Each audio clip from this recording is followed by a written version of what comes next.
Let's start with the straw man, right?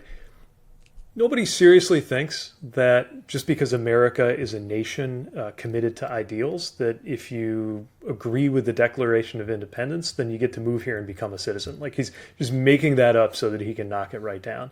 But then he goes on to basically say that American ideals have nothing to do with what it means to be an American. What really matters is how long your family has been here, which is this kind of blood and soil nationalism that frankly cuts against exactly what makes America special. And one way to think about it is the fact that we have the word un-American, and that gets thrown around sometimes in some really irresponsible and ugly ways. But the fact we even think about that means that we have some sense that being American, being true to what America is all about, is related to your commitment to our freedoms and to the ideals that are laid out in the Declaration and in the Constitution.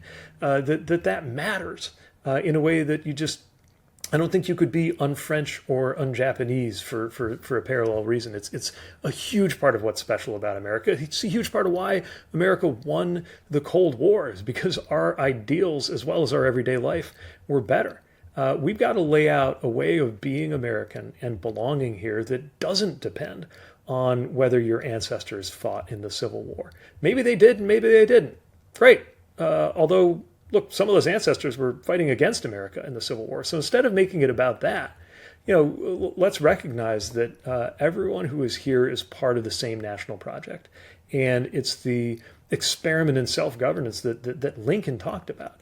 I don't believe that my mother, who probably does have ancestors who were in the Revolutionary War, is any more or less American than my father, who immigrated here in the 70s to get an education and chose to become an American citizen. It's about our fidelity to the American project, which is exactly what those in power right now are not showing. Fidelity to the freedoms that make this country what it is.